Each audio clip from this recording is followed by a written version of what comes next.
Anggota DPR, gila hormat dan gak tahu diri ini merasa tersinggung disamakan dengan buruh, tukang becak, dan rakyat berpenghasilan UMR. Udah gila perwakilan rakyat satu ini. Jika anggota DPR akan mendapatkan tunjangan rumah jabatan, sebaliknya rakyat yang bergaji UMR siap-siap bakal dipotong tuh gajinya 3% untuk bayar iuran tabungan perumahan rakyat. Bang Deddy, tidak melihat ini menjadi hal yang kontras antara apa yang akan didapatkan anggota DPR dengan rakyat? Ya, Anda mencampur aduk masalah. Ya, jadi mau ketika DPR dibandingkan rakyat jelata yang katakan tukang beca atau buruh, di situ Anda mengalami sesat logika. Enggak, kita bandingkan dengan rakyat yang gaji UMR. Gaji UMR. Ya, kan aneh kamu membandingkan dengan gaji UMR, Mbak. Ya, kalau mau bicara gaji, saya sebelum masuk DPR, gaji saya tahun 2000-an sudah 80 juta.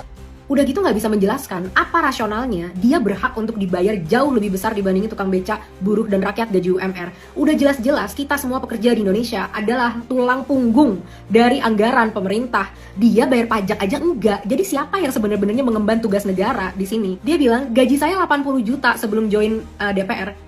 Kecil amat pak, gaji cuma 80 juta, ketahuan sih, pantesan ngomongnya nggak nyambung.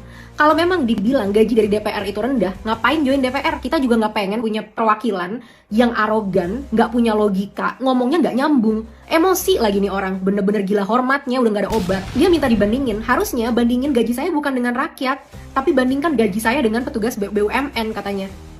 Mau dibandingin sama BUMN, yang rugi triliunan setiap tahun itu, yang di dalamnya korup dan gak becus memanajemen perusahaan-perusahaan milik negara. Pak, kalau mau banding-bandingin sama yang lebih bagus, bukan sama yang lebih jelek.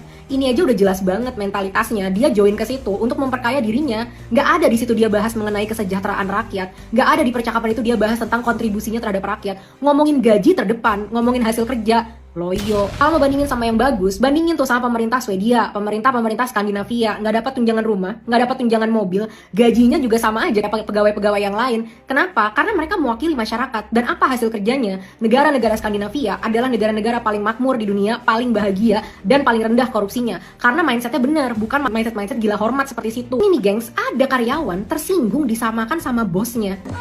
Masuk di akal nggak sih orang kayak gini? Dia yang kerja di sana dibayar gajinya dari pendapatan bos-bosnya, tersinggung disamakan sama bosnya. Karyawan nggak tahu diri ini mau kita apain nih gengs? Tag dong di bawah siapa sih namanya ini orangnya dan siapa partainya. Jangan sampai kita pernah pilih orang ini lagi. Suruh aja kerja di luar yang katanya gajinya 80 juta. Yakin tuh gajinya 80 juta. Kalau iya ngapain join pemerintahan? Lebih besar emang pendapatannya di pemerintahan.